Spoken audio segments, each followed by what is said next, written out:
Beelzebub's Tales to His Grandson, Chapter 31. The sixth and last sojourn of Beelzebub on the planet Earth. When, after 2 Ornokras,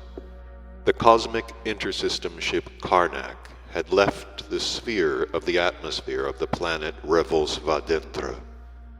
and began to fall back in the direction of the solar system Pandetsnoch, onto the planet Karatas, Hussein, having sat down in his usual place, addressed Beelzebub with the following words. My dear and beloved grandfather, be kind as always, and tell me something more about the 3-centered beings breeding on that planet which is called Earth. In reply to this, Beelzebub related about his 6th and last visit on the planet Earth. He began thus. I was on that planet for the 6th time, just before I received my full pardon and permission to leave that most remote solar system, situated even almost beyond the reach of the immediate emanations of the Omni-Most Holy Sun Absolute.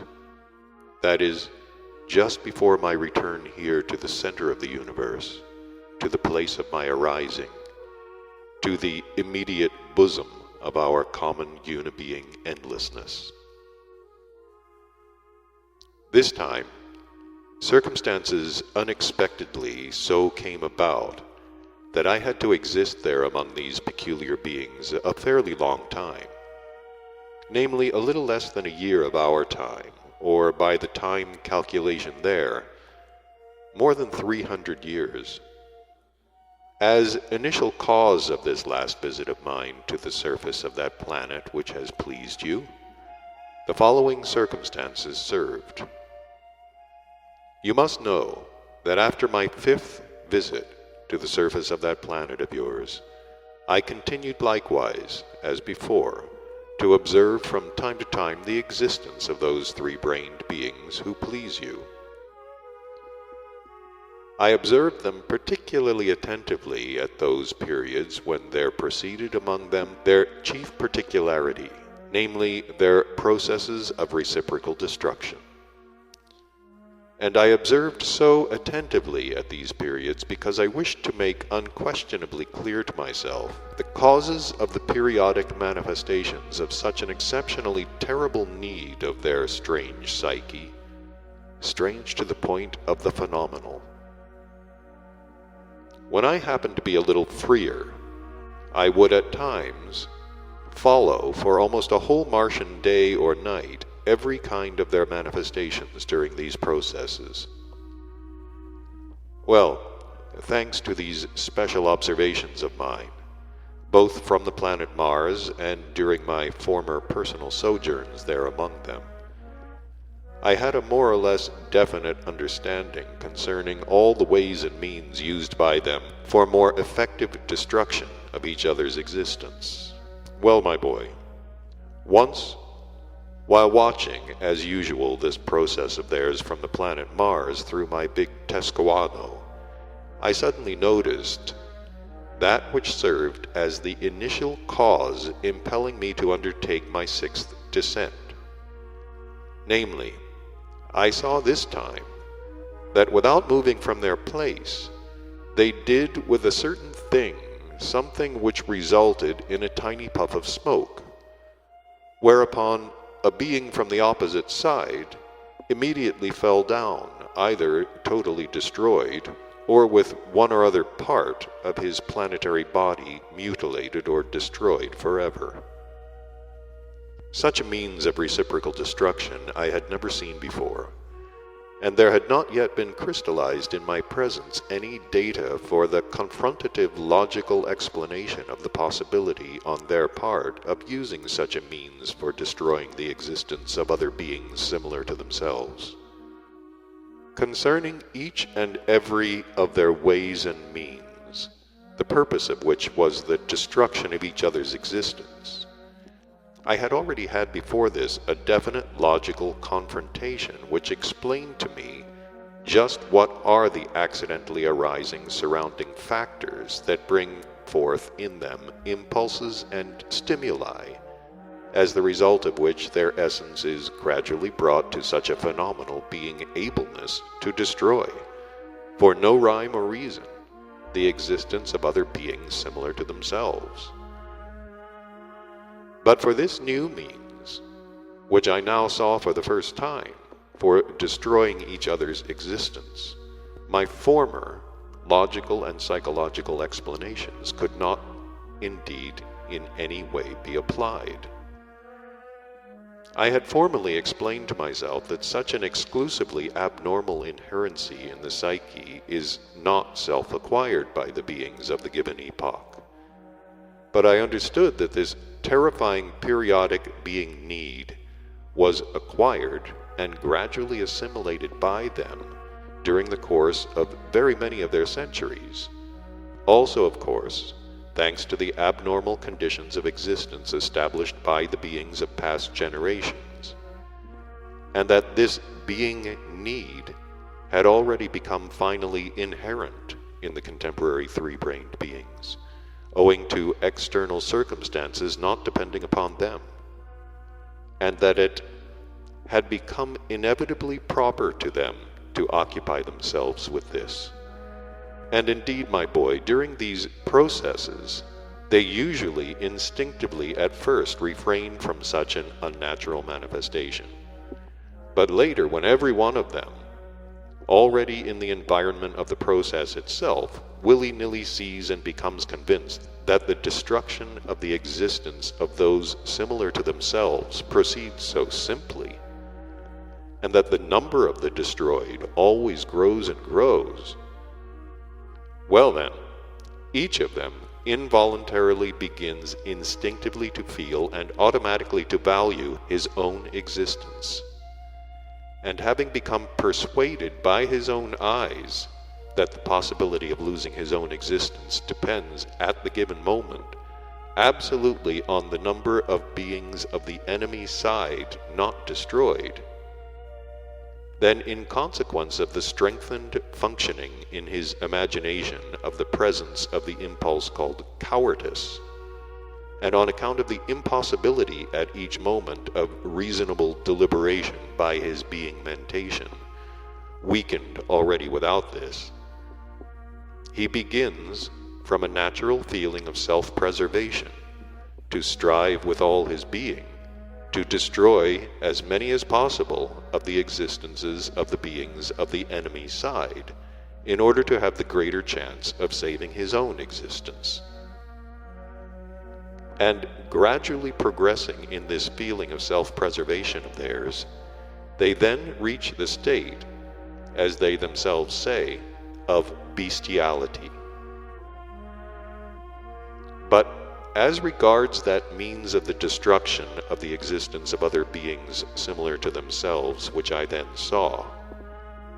it was now impossible to apply to it this logical confrontation at which I had just arrived, simply because I then clearly saw that the enemy side stood fairly far apart, that all warring beings were among their own, and that in these semi-favorable conditions,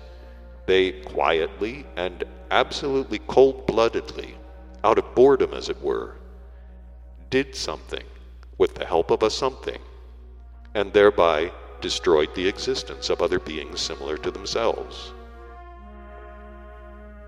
Well, this same new means of theirs for the destruction of each other's existence just strengthened in my essence the need to make indubitably clear and to understand all the genuine causes of this phenomenally strange psyche, which had become proper to the presences exclusively of those peculiar three-brained beings. As I had nothing particular to do at this time on the planet Mars, I decided to wind up without delay my current affairs and personally to descend to your planet, and there, on the spot, at any cost, to elucidate this question which had always troubled me, in order that, having solved it, I might no longer think about these phenomena of our great universe. Several Martian days later, I just flew there, as always on the same ship occasion. We decided to descend this time onto the continent Asia near the locality called Afghanistan, since before we had flown off, we had made it clear through our Tescaano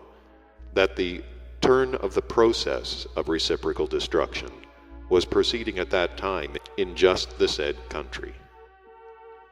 Having descended onto the locality near this Afghanistan, we decided to send our ship occasion for mooring somewhere further from those places where your favorites had recently been breeding. You must know that to find a suitable mooring place for our ship occasion on the surface of your planet has already in recent times become anything but easy, since your favorites have furnished themselves with very many kinds of contrivances for what is called marine locomotion, which contrivances they also call ships,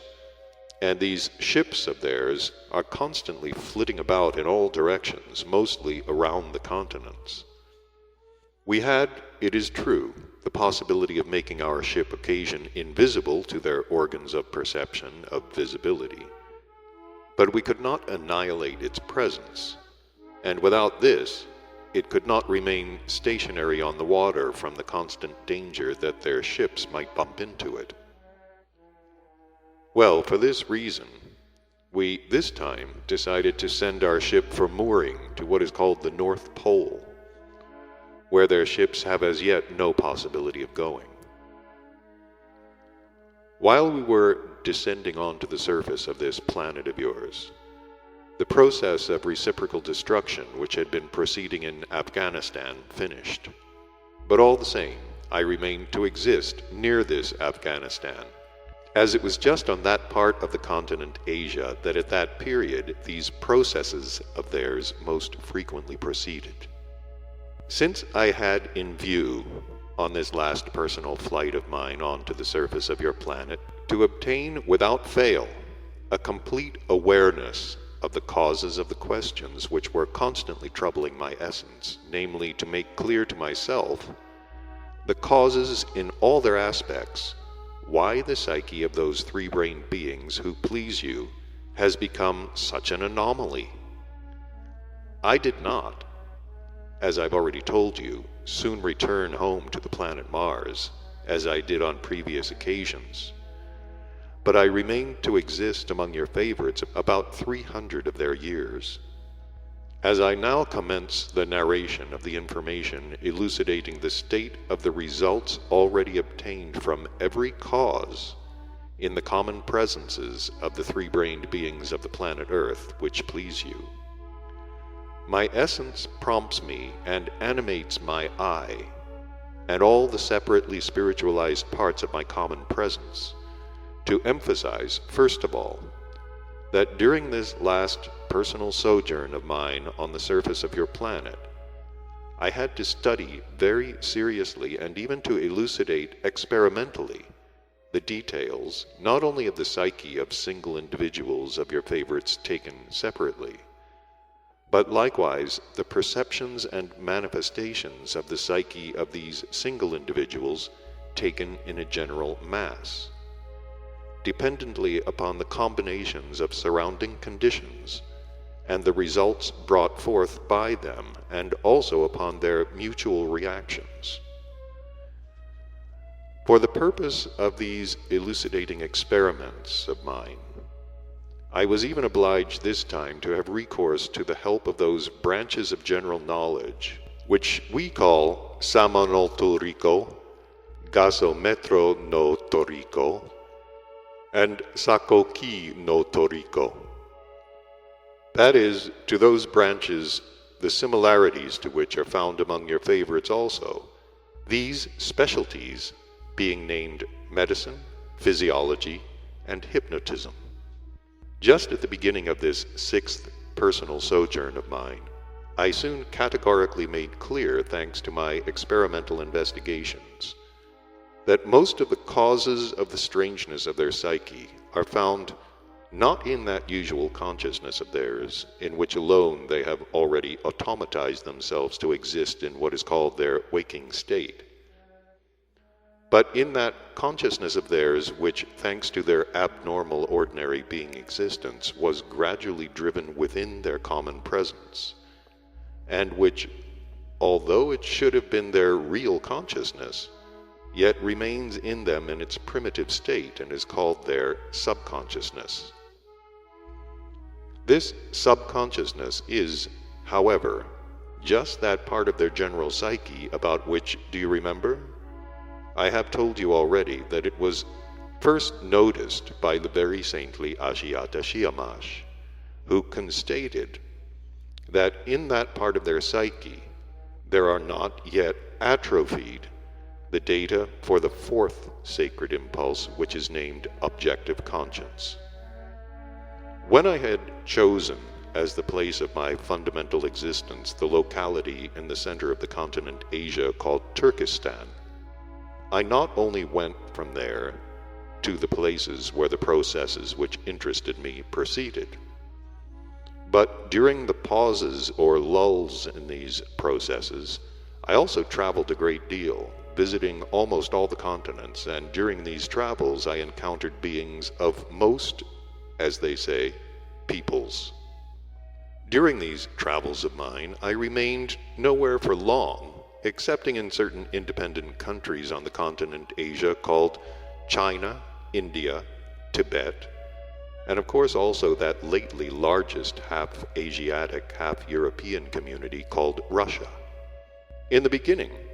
I devoted all the time I had free from observations and investigations concerning the chief aim which I had set myself for this time, to the study of languages there, in order to have greater possibilities of better establishing everywhere corresponding relations with the beings of all types belonging to every kind of their peoples there. Maybe, my boy, you do not yet know that it is also on this ill-fated planet only that there exists the excessive absurdity which consists in this, that there, for mutual spoken relations among themselves, again thanks to the abnormal external conditions of their ordinary existence, there are as many diverse languages or dialects that have nothing in common with each other, as there are separate independent groups into which they have gradually become split. Whereas on all other planets of our great universe where three-brained beings breed, there is everywhere one common, what is called sound-manifesting mutual intercourse. Yes, and this polyglottism is also one of the characteristics and exclusive particularities of these strange three-brained beings who please you. And there, for every scrap of terra firma,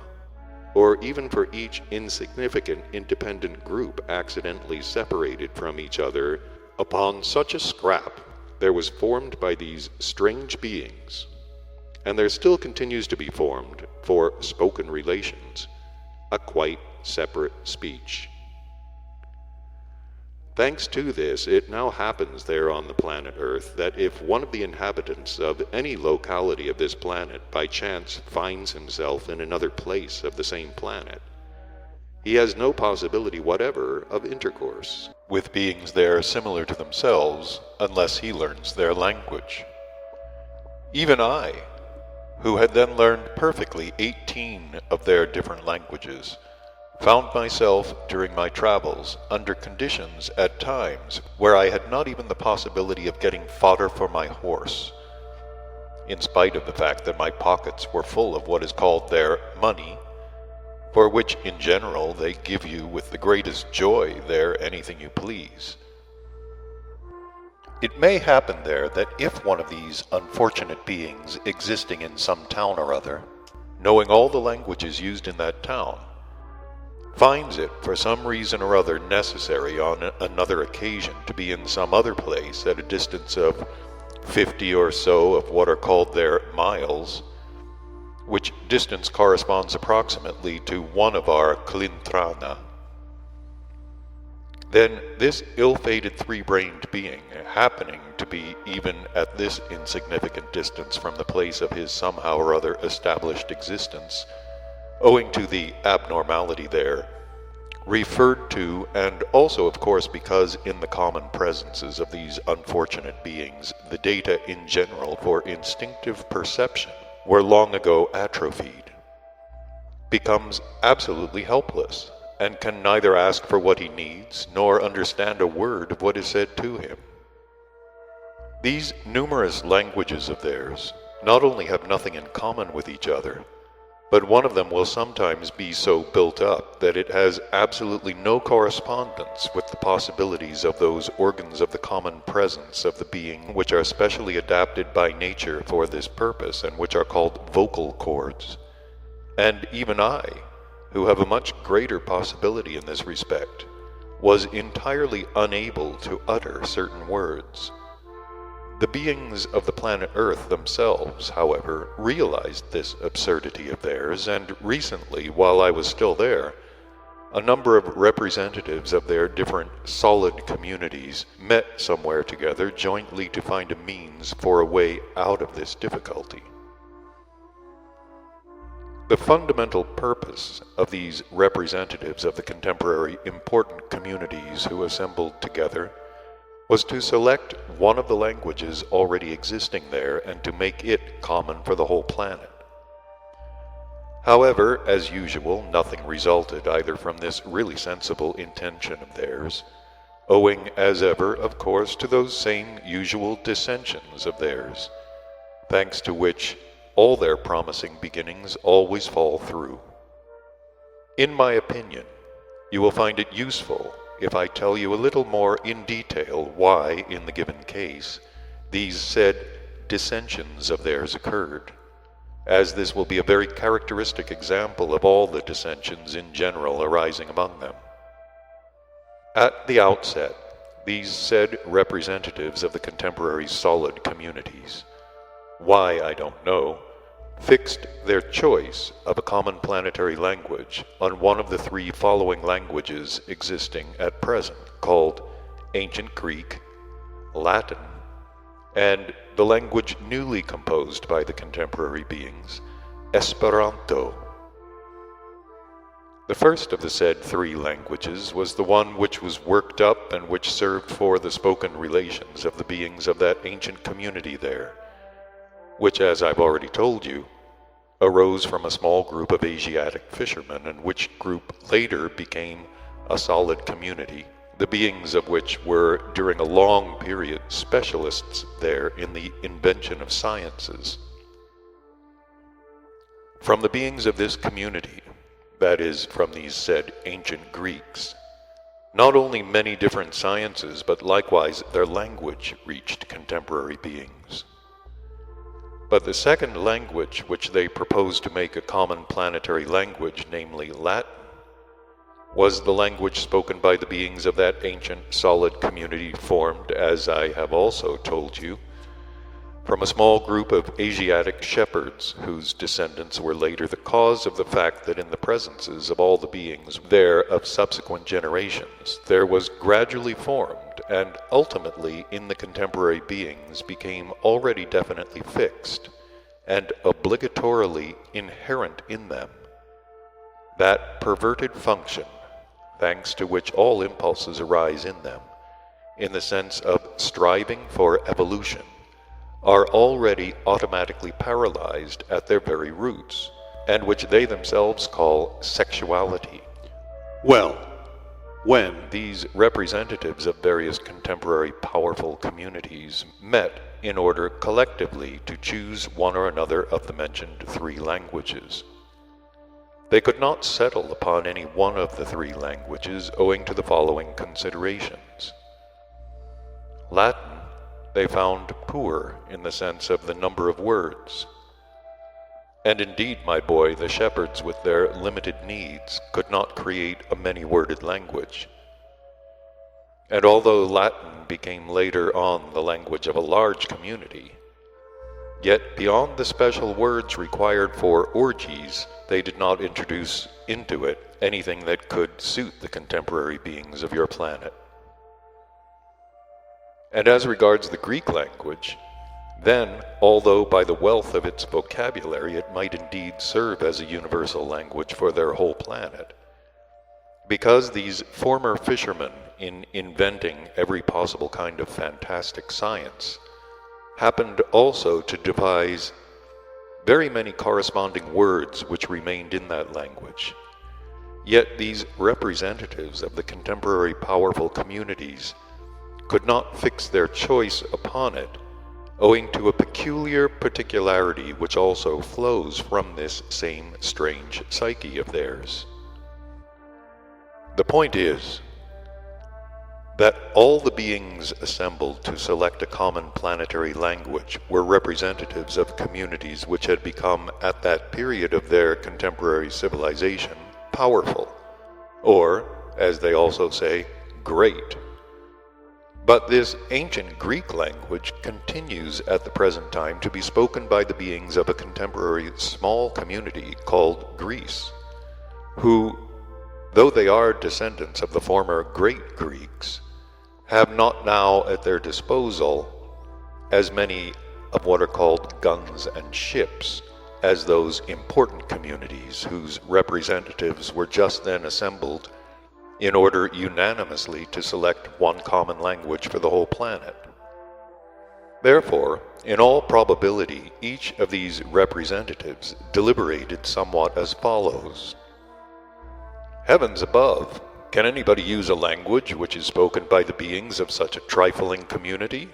It hasn't even guns to entitle its representatives to equal participation in our international 5 o'clocks. And indeed such contemporary beings there, namely such as become representatives of important communities,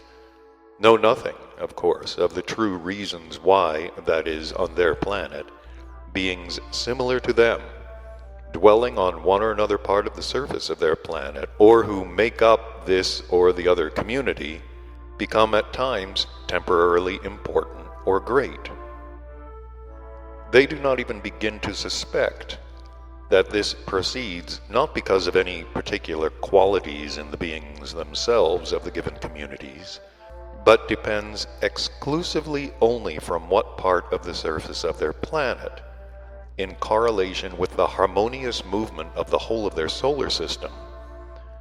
there is required at the given period for the purposes of the most great omni-universal trogo-auto-egocratic process more of those vibrations arising either from their radiations or from the process of the sacred Raskowarno proceeding with them. And in regard to the third language, which these assembled representatives also proposed making the common planetary language, namely that language which they call Esperanto, over it there did not indeed then arise among them even their usual squabbles, which they characterize with the words foaming at the mouth. They themselves, with all the bob-tailedness of their reason,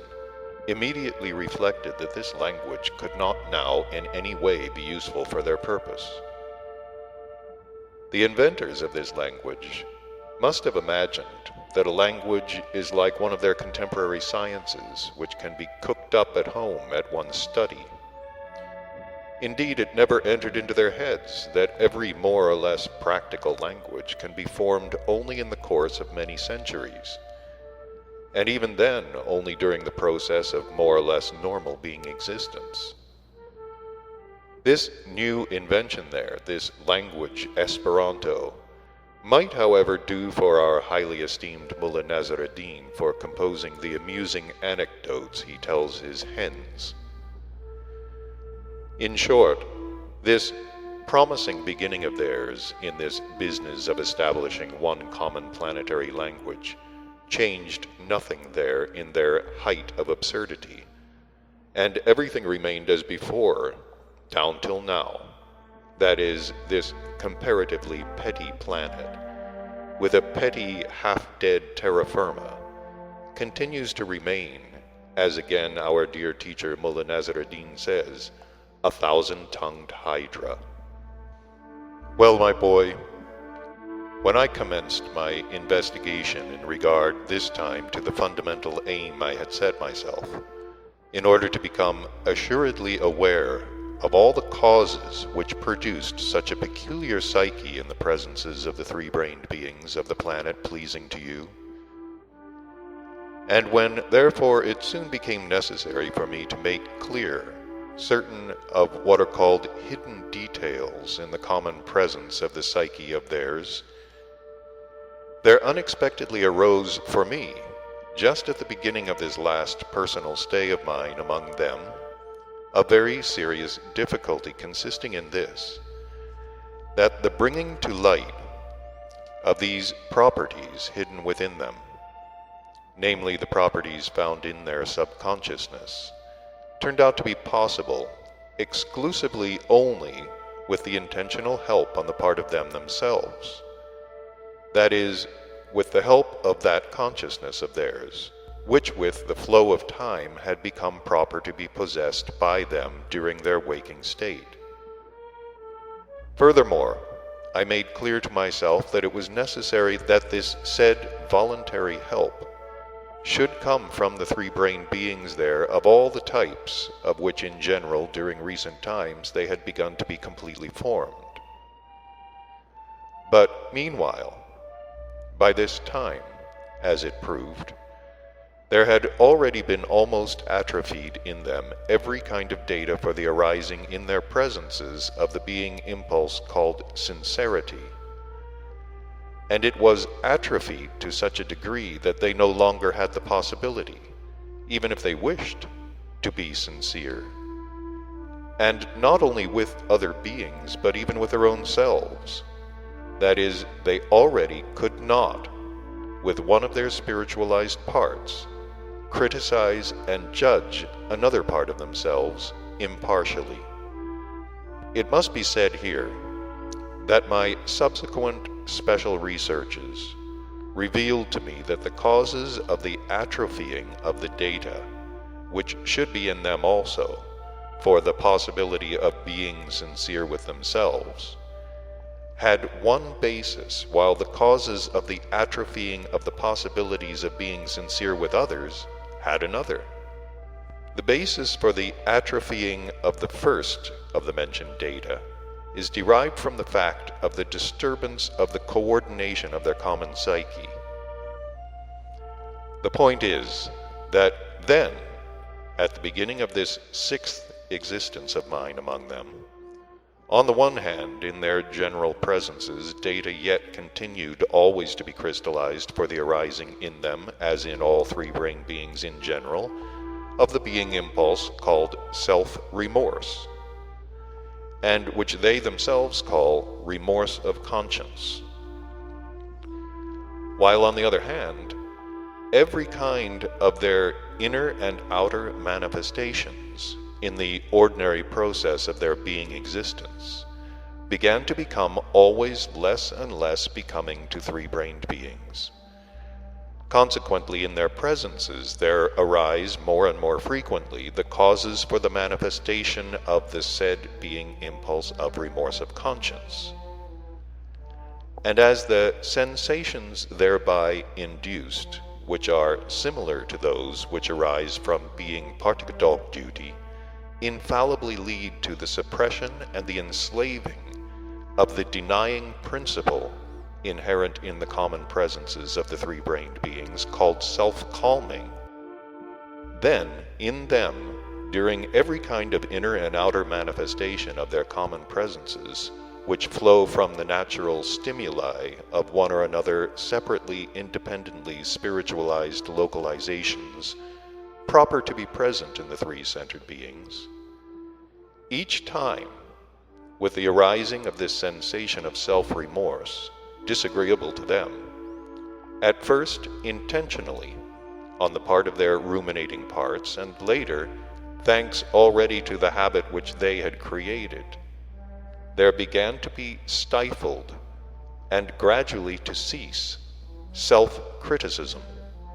And so by reason of this impotency arising and always increasing in their organization, which involved by constant repetition the whole disharmony of all the functioning of their psyche, there gradually almost disappeared from their common presences such data also infallibly inherent in every three-brained being of all of our great universe for manifesting sincerity even towards themselves. As basis for the disappearance from their common presence of data for ableness to be sincere with other beings similar to themselves, there served just that abnormal form of their mutual relationship long before established there, which, as I've already told you,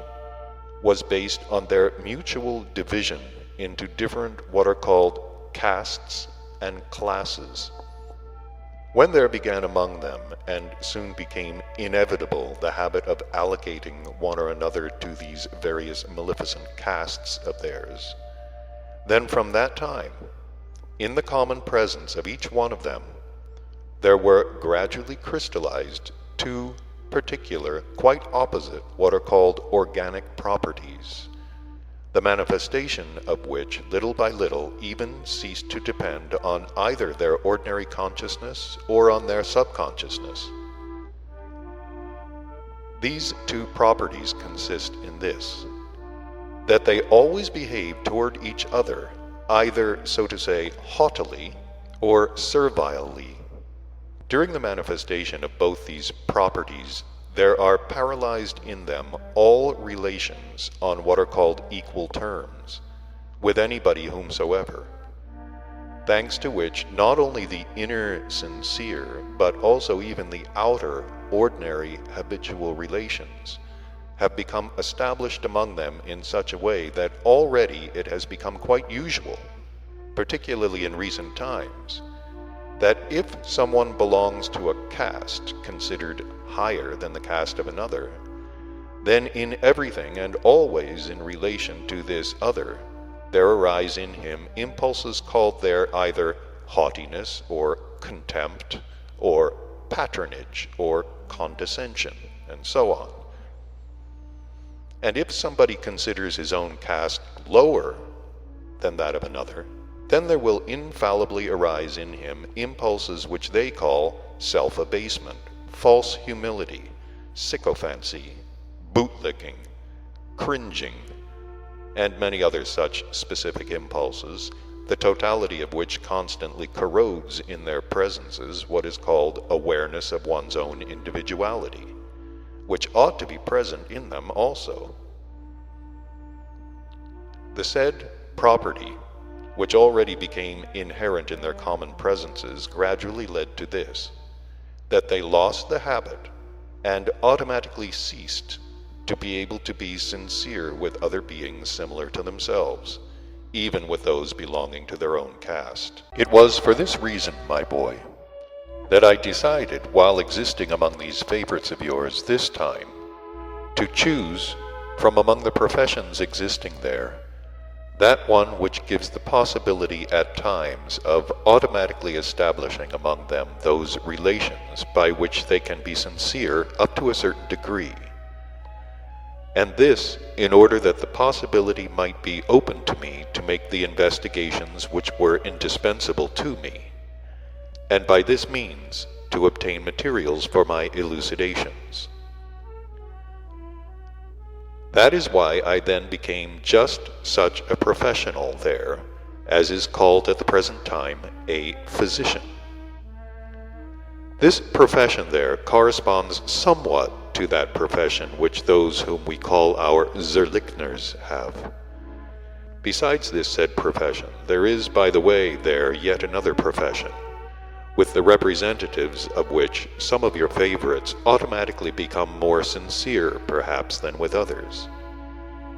particularly concerning those, as they express themselves, inner experiencings of theirs, which I needed most of all for my elucidation.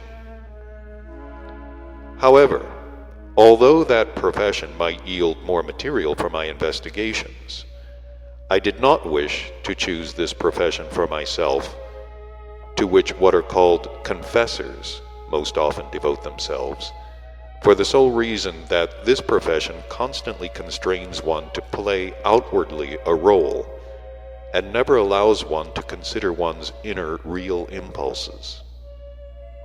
Before telling you further, I must, I think, enlighten you a little also about what the contemporary physicians there represent in themselves,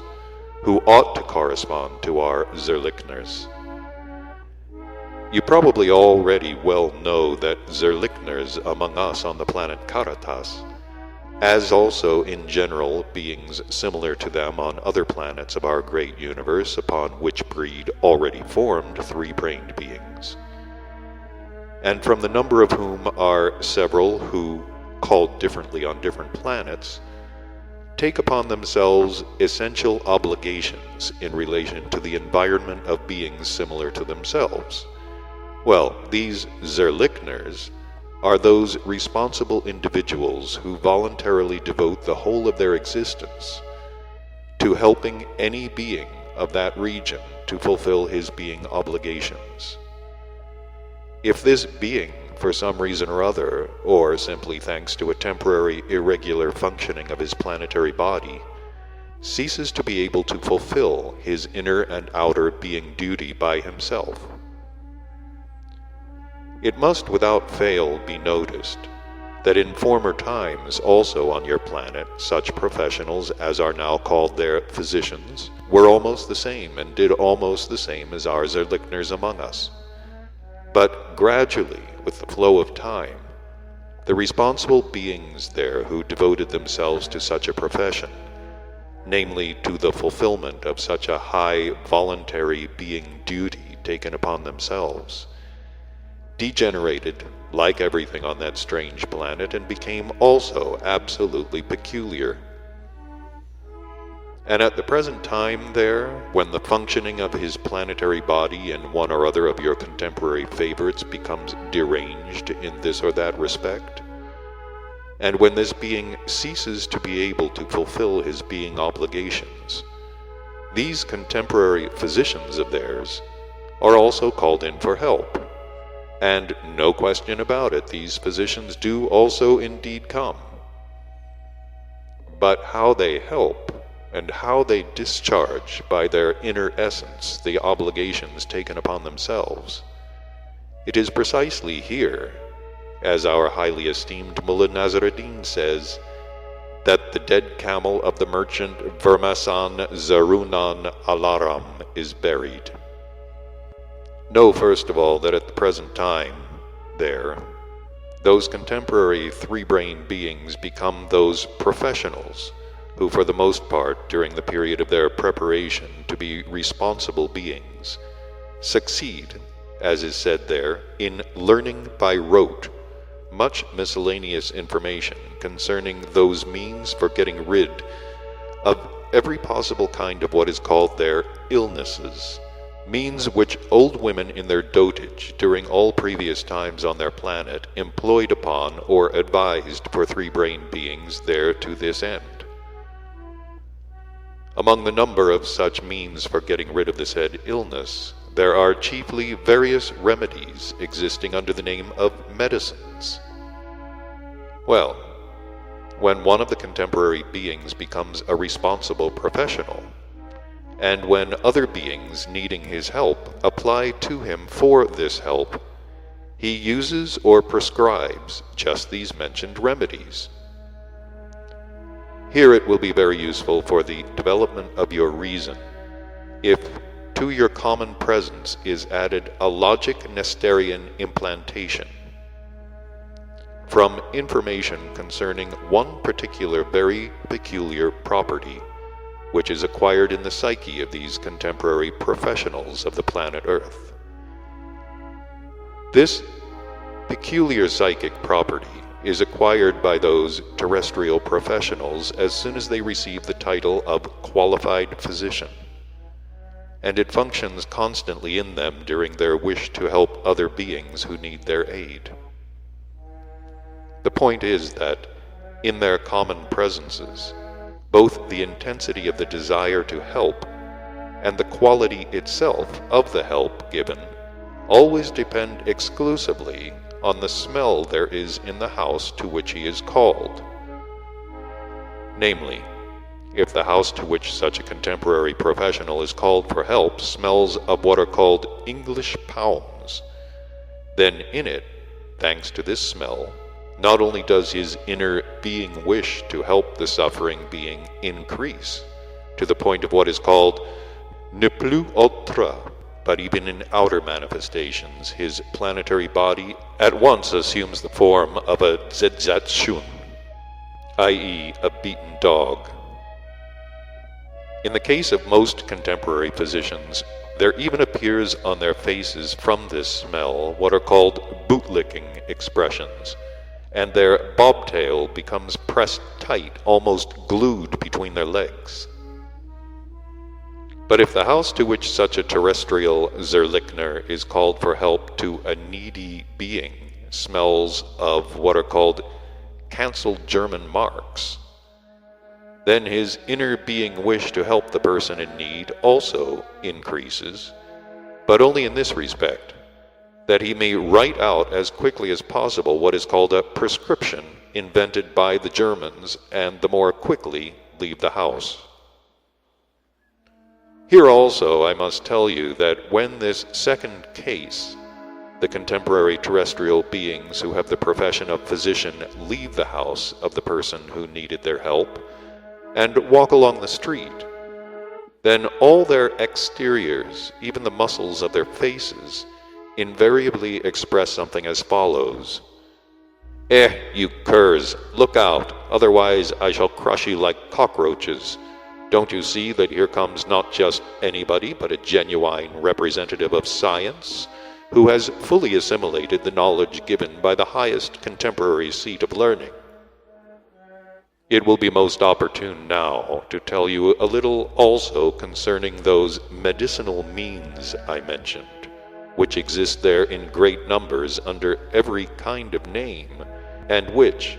on the advice of these contemporary physicians, are introduced into themselves by other ordinary beings, ostensibly as an aid in their various illnesses. And it is also infallibly necessary to tell you about it, for, who knows, you too may suddenly have to exist at some time or other on that peculiar planet among these queer folk, and you would not know how to deal with these numerous medicinal means and what significance to give them. First of all, know and remember this, that the young three-brained beings there, particularly of the most recent times, who prepare themselves to take, when they arrive, at the age of responsible existence, the profession of a physician, only learn by rote as many names as possible from among the many thousands of these said medicinal means now known there. And later, when they've already become responsible beings, having this profession and receive this official title of physician, and when they are called upon to help the beings who need it, then their whole help consists in this, that they make a being effort of a certain intensity just to remember the names of several of these medicinal means, and to write them later on a scrap of paper called by them prescription, with the intention of prescribing this mixture which should be introduced into the planetary body of, as they say, the invalid. The intensity, however, of their effort depends first of all on the social status of the being needing their help, and secondly on the number of eyes fixed upon them by the beings surrounding the given sick being. Well, further, this said prescription, thus written by them, is taken by the near relatives of the person needing the help of the contemporary Zerlichner there to one of their contemporary what are called pharmacies, where their pharmacists prepare the required mixtures. And how in general such mixtures are prepared in these pharmacies, and exactly what they are composed, well, just this you will well understand if I relate to you one only of the numerous informations I learned concerning it. and which I was told by one of the beings there having just this profession of a pharmacist. This, my present tale, refers to that period when I had already often begun to frequent the large community which was called Russia. Well,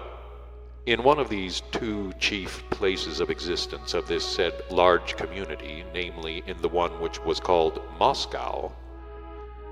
friendly relations happened to be established between myself and such a professional, that is, a pharmacist. According to the notions there, this pharmacist was already an old being, and his character was very kind, and even, so to say, obliging. He belonged to what is called there the Jewish faith. It is necessary to tell you that there, on almost all the continents of the present time, these pharmacists are, why I don't know, mostly beings belonging to the Jewish faith. And so, when I used to go to that second chief place of Russia, where that acquaintance of mine, the pharmacist, existed, I would always call on him, and there in the back room of his pharmacy, which as a rule they call a laboratory, I used to chat with him about every kind of fiddle-faddle. Once when I went as usual into this said laboratory of his, I saw that he was pounding something in a mortar, and as is usually done there on these occasions, I inquired what he was doing. To this he replied to me thus: "I am pounding burnt sugar for this prescription," and here he handed me a scrap of paper on which the usual prescription was written, of a widely spread medicinal means existing there under the name of Dover's powder. This powder is called there Dover's because it was invented by a certain Englishman whose name was Dover, and it is used there chiefly for coughs. I read the prescription he gave me, and I saw that sugar was no part of it, and much less burnt, whereupon I expressed to him my amazed perplexity. Whereat, with a good-natured smile, he answered me, "Of course sugar has no part in this prescription, but instead it does contain a certain percentage of opium." And he further explained as follows: "This Dover's powder is, I don't know why, a very popular remedy among us in Russia, and it is used by almost all the peoples of our enormous empire. Many hundreds of thousands of packets of powder are used here daily all over the country, and the opium this powder ought to contain is, as you know, no cheap thing. And if real opium were put into this powder, the opium alone would cost us pharmacists 6 or 8 kopecks a packet. And we have to sell this powder for 3 to 5 kopecks. Besides, even if all the opium from the whole of the globe were collected, the position would be the same. There would not be enough for our Russia alone. So, instead of the prescription of Dr. Dover, we pharmacists have invented another prescription consisting of such substances as are easily obtainable and which are accessible and profitable for everybody. That is why we pharmacists make this powder of soda, burnt sugar, and a small quantity of quinine. All of these substances are cheap. Well, quinine is, it is true, a little expensive. But then, you see, not much of it is required.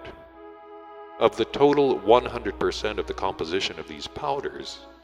there will only be about 2% of quinine."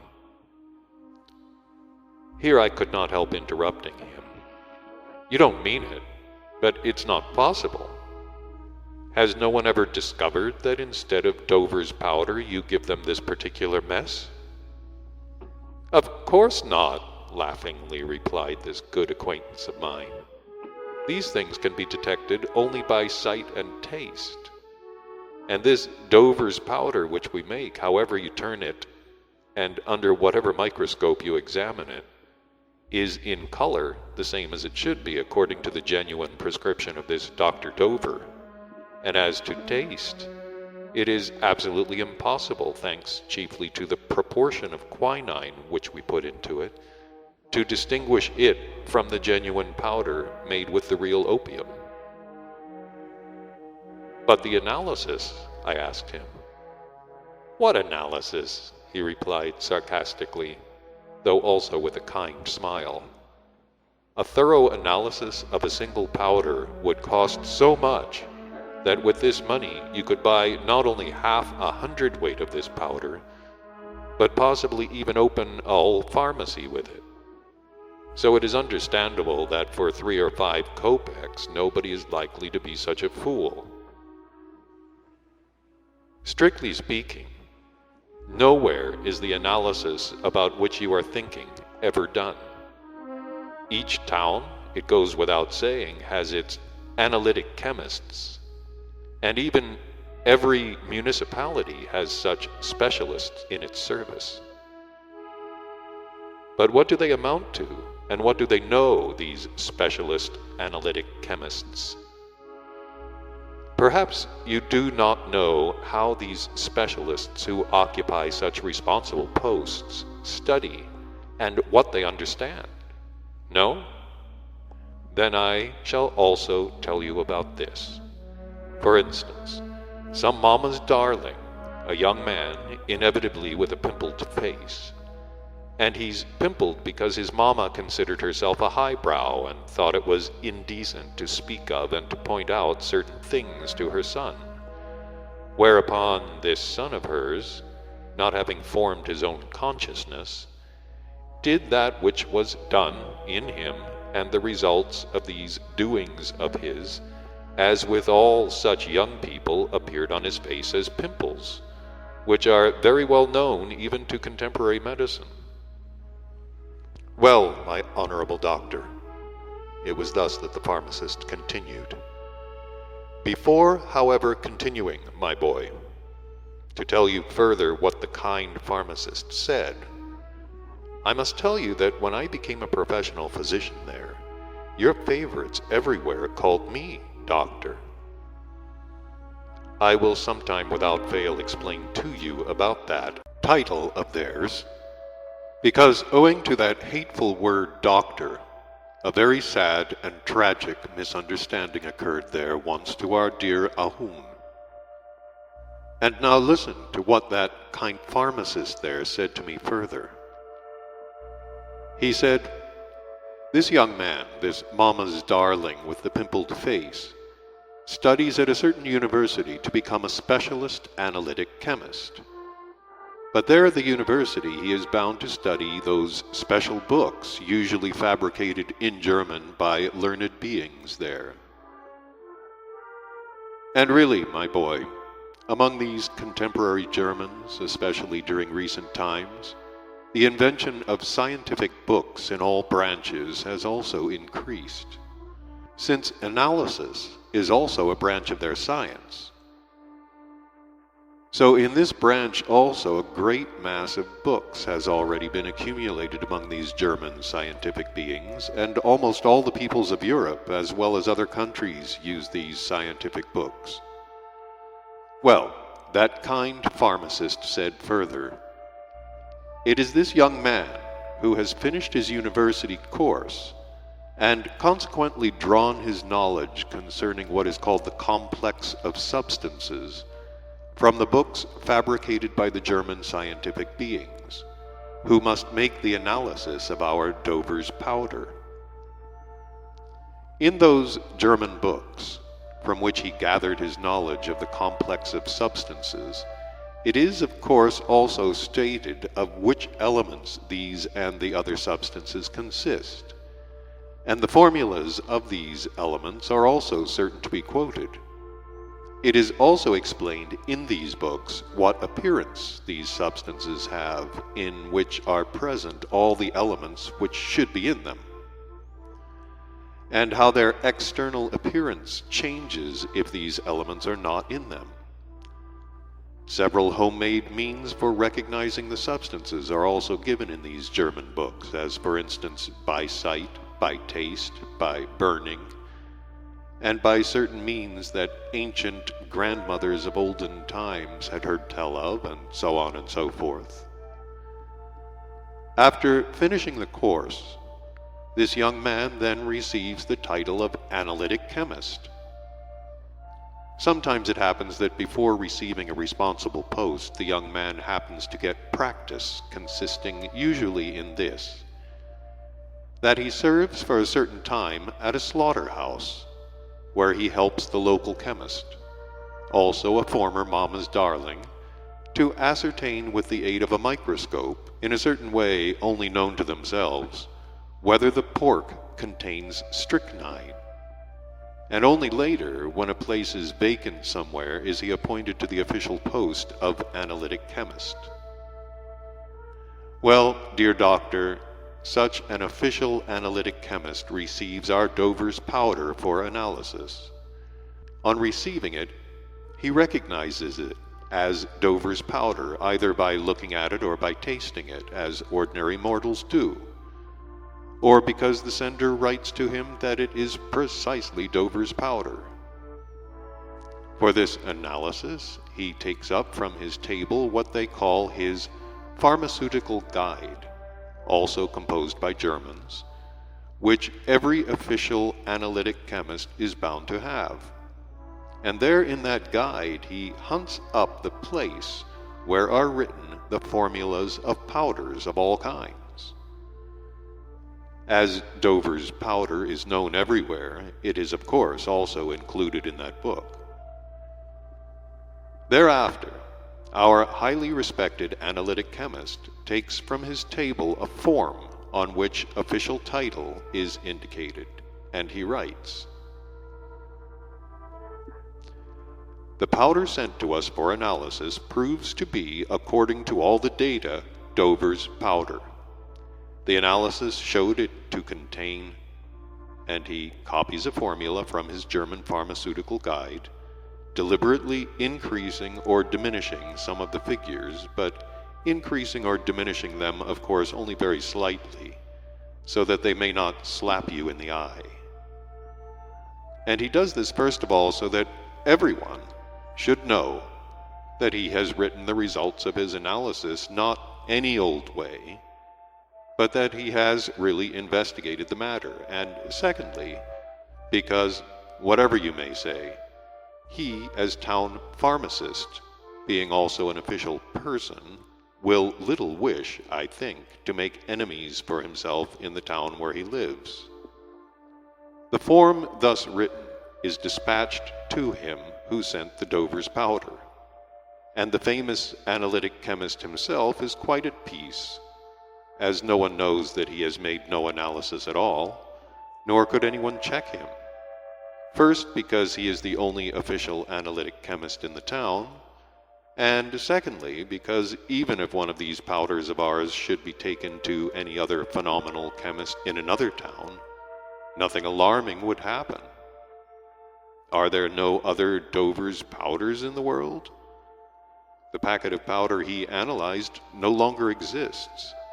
because naturally in making the analysis he had to destroy it. Besides, no one is to be found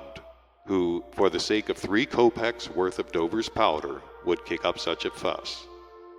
At all events, venerated doctor, for 30 years now I have been making these powders according to the prescription of ours, and I certainly sell them,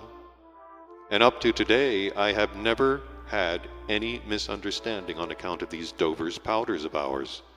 and no misunderstanding can occur, because Dover's powder is already generally known everywhere, and everybody is convinced that it is excellent for a cough. And all that is required of any remedy is that it should be known to be a good one. As regards how the remedy is made, and what it contains, what does it matter? Personally, in my handling of these remedies for many years, a definite opinion has been formed in me that none of the remedies known to contemporary medicine can be of any use at all without faith in it. And faith in a person concerning any remedy arises only when the given remedy is known, and when many people say that it is very good for a certain illness. It is just the same with this powder of ours. Once it is called Dover's powder, that is enough, because everybody already knows,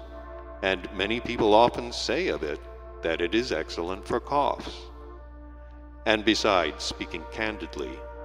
our new composition of Dover's powder is much better than the real one made from the prescription of Dover himself, if only because it contains no substance injurious to the organism. For instance, according to the prescription of Dr. Dover himself, opium must enter into the composition of his powder. And you know the properties of opium. If a man takes it often enough, even in small doses, his organism soon gets so accustomed to it that later, if he ceases dosing himself, he suffers intensely. But from the powder made from our prescription, this would never happen, since it contains none of that opium or any other substance harmful to the organism. In short, my esteemed doctor, everyone ought, when walking in the streets, to shout from the bottom of his heart, "Long live the new prescription for Dover's powder."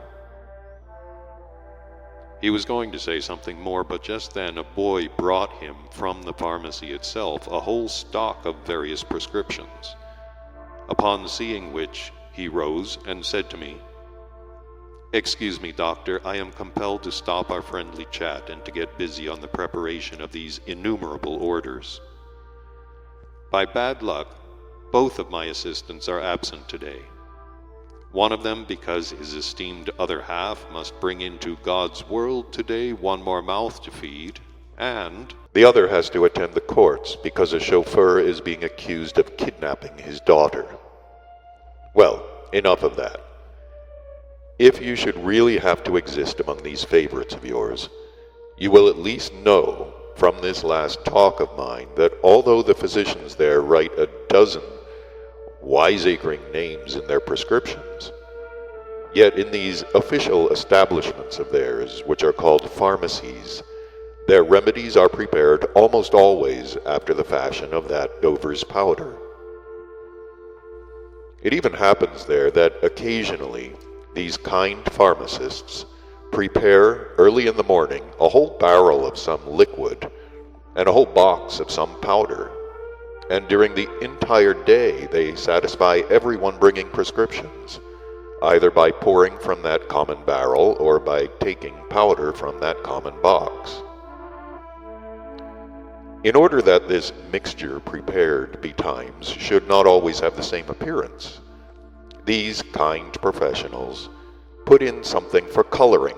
with various colors and for changing the taste and smell. In spite of all that I've said, however, I advise you very strongly to be extremely careful with one kind of their remedies, because it does sometimes happen there that these kind pharmacists put into these mixtures something poisonous for the planetary body, of course by mistake. Moreover, for the beings with normal reason, the custom has been established there, of course accidentally, always to depict on the labels of mixtures of that kind what is called a skull and crossbones, so that it may be possible always to distinguish that kind of poisonous remedy from the ordinary medicinal means. However, in any case, do remember that from among the number of many thousands of known medical means applied by the contemporary physicians there, only 3, and even then only sometimes, produce some or other real results for the planetary body of your contemporary, ordinary three-brained beings. One of these 3 medical means which does sometimes nevertheless produce a useful reaction is that substance, or more strictly speaking, those active elements entering into it, which the beings of Maralplesi learned how to obtain from the plant poppy, and which they were the first to call opium. The second substance is that which is called their castor oil. This substance was already used long ago by the beings of Egypt for embalming their mummies, and it was they who also noticed that this substance has, among other things, that action for which it is now used. But the knowledge about this castor oil passed also to these beings of Egypt from the beings of the continent Atlantis, who belonged to the learned society Akaldan. And the third substance is that which has been obtained there by beings from the dawn of centuries from what is called the cinchona tree. Now listen, my boy, to the information about the newly invented name of those terrestrial contemporary physicians articulated as doctor.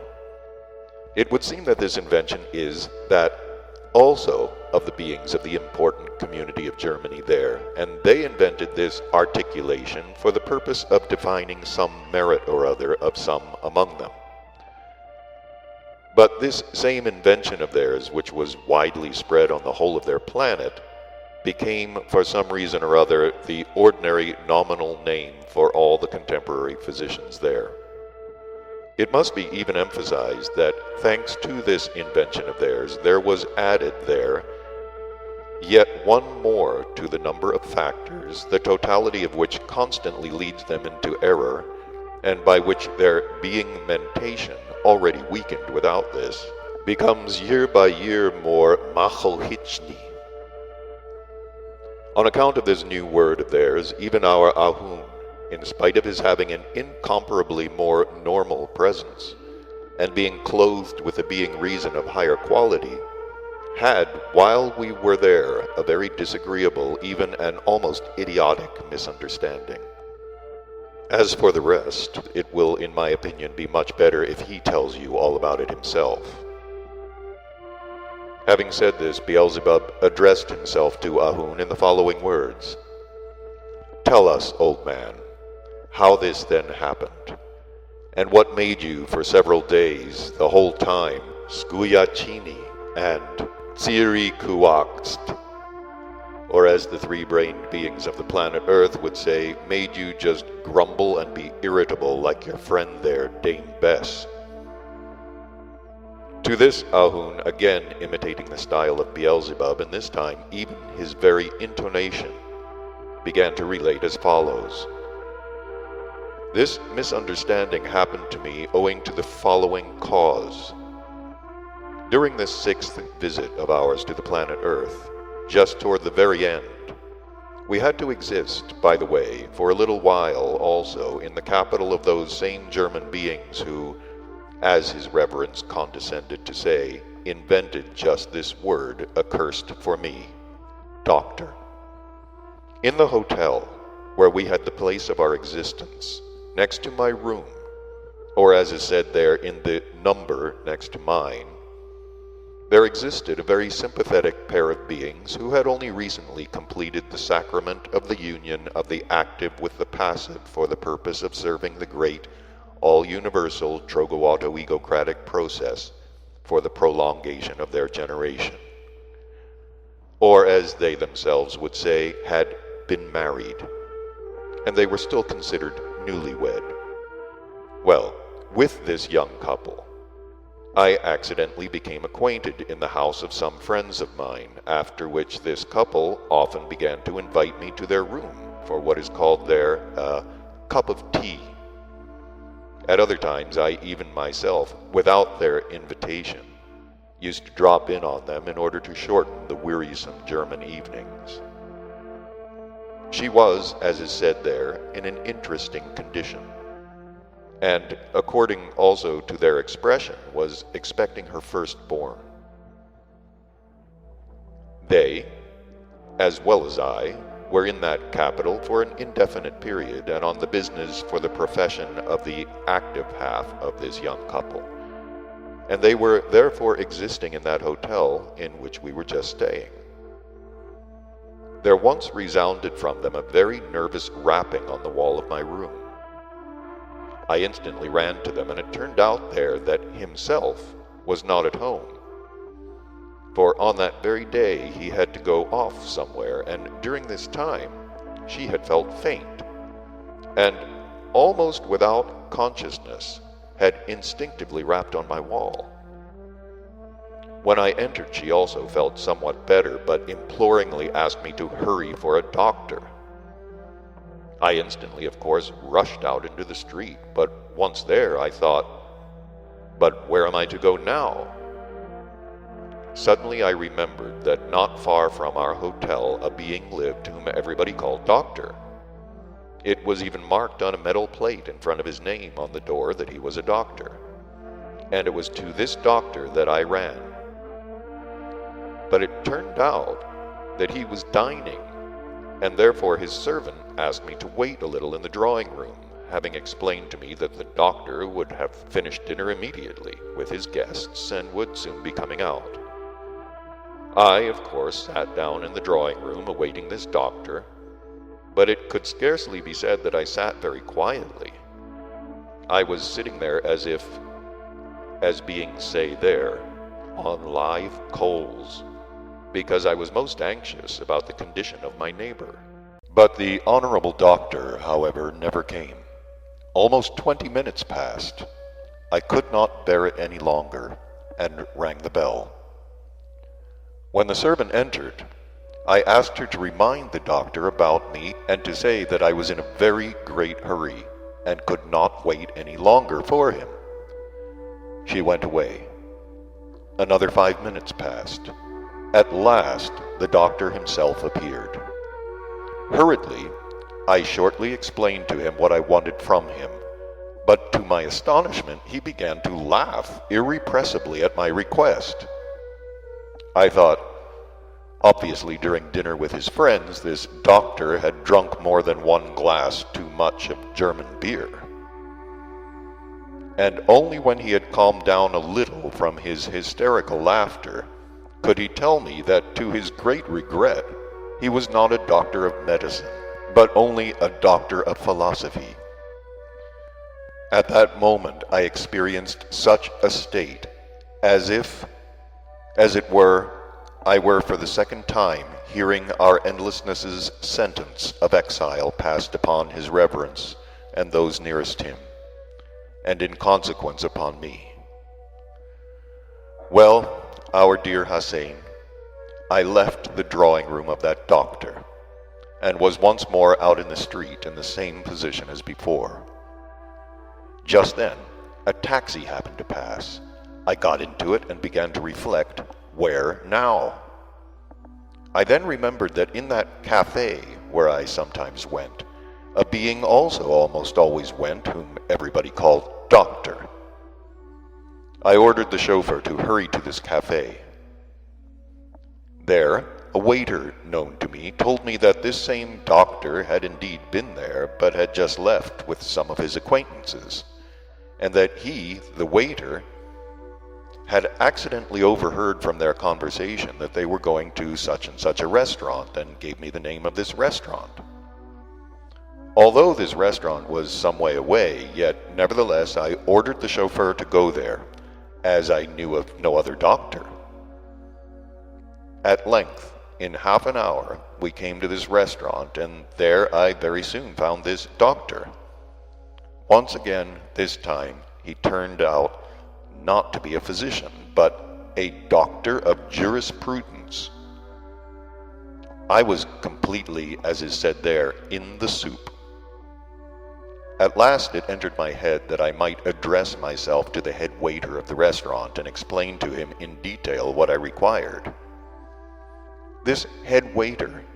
turned out to be a very kind being. He not only explained to me what had to be done, but even went with me to a certain physician, this time called a doctor accoucheur. We found him by chance at home, and he was kind enough to agree to go with me at once. But while we were on the way, my poor neighbor had already brought forth a boy, her firstborn, and having somehow swaddled the baby without anyone's help, was already sound asleep after the terrible torments she had borne in solitude. And so from that day, I have with my whole being hated the sound of the word doctor, and to each of the beings of the planet Earth I would advise him to use this word only when he is very angry. That you may better understand the significance of the contemporary physicians on your planet, it is also necessary to tell you of the saying of our highly esteemed Mullah Nasruddin concerning these same contemporary physicians. He speaks of them thus: "For our sins, God has sent us two kinds of physicians, one kind to help us die, and the other to prevent us living.